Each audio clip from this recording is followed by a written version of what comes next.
Mitt spørsmål går til statsråd Aasland. Gjennom VG-nett I går ble vi gjort kjent med at Datatilsynet gjennomførte et tilsyn på Rettsmedisinsk institutt 12. oktober 2010.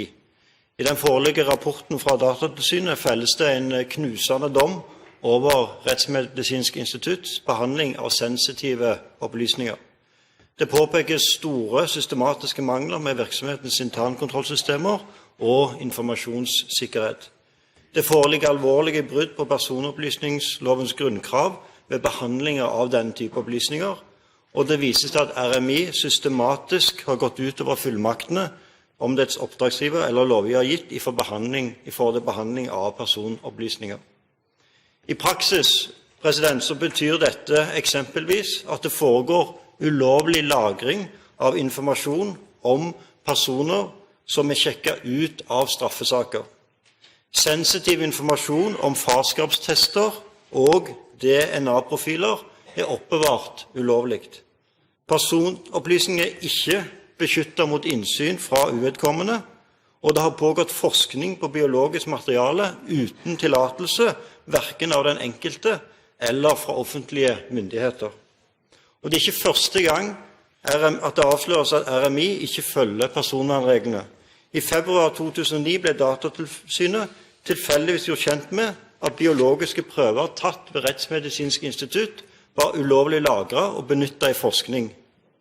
Samme år avslørte Dagbladet over en hel side at Rettsmedisinsk institutt hadde oppbevart DNA-prøver uten hjemmel for dette, noe som justisminister Storberget betegner som problematisk og uheldig. Det statsråden som har det konstitusjonelle ansvaret for Rettsmedisinsk institutt både I 2009 og I dag.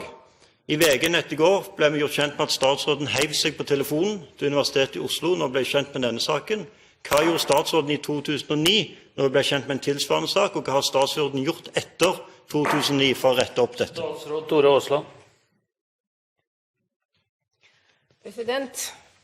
Jeg deler fullt og helt representanten Høies reaksjon på den saken som også jeg ble gjort kjent med I går, og som en noe annen sak enn de tidligere ved Rettsmedisinsk institutt.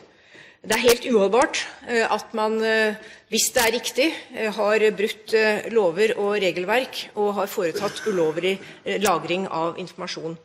Det jeg gjorde umiddelbart I går var å ta kontakt med rektor ved Universitetet I Oslo. Samtidig så har Kunnskapsdepartementet sendt et brev til universitetet, som fremdeles overordnet Rettsmedisinsk institutt, og bedt om en redegjørelse av dette. Stortinget har fått en sak om overføring av hele Rettsmedisinsk institutt til Folkehelseinstituttet, men den ikke behandlet enda, så det helt korrekt at det mitt ansvar så lenge det under Universitetet I Oslo. Det har tidligere vært andre typer saker som har skapt problemer ved det samme instituttet, og det har ført til at vi også tidligere har tatt affære, både ved at det ble tilsatt direktør og at det opprettet et styre for Rettsmedisinsk institutt.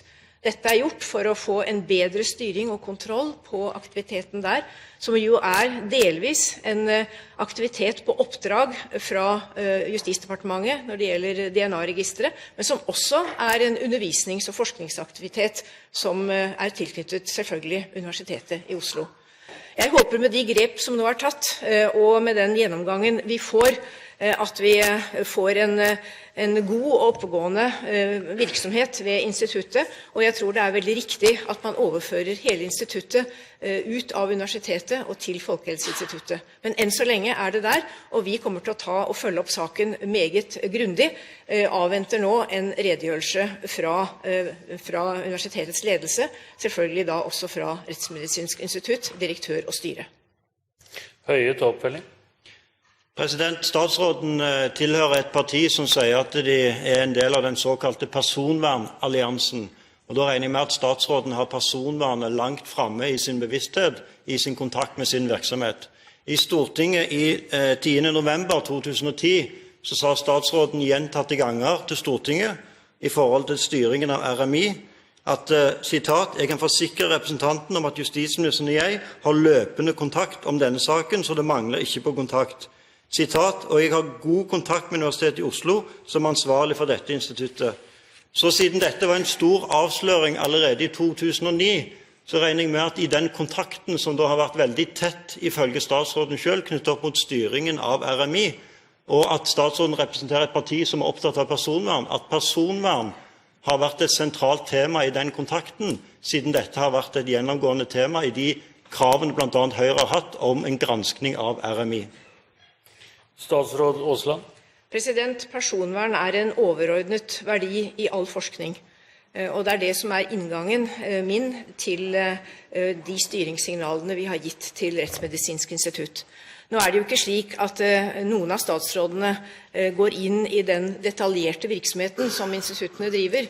Vi skal forholde oss overordnet til at instituttet har de rette styringssignalene, og i dette tilfellet så er det av interesse både for justisministeren og for meg at det er orden på de oppdragene som Rettsmedisinsk institutt har gjort.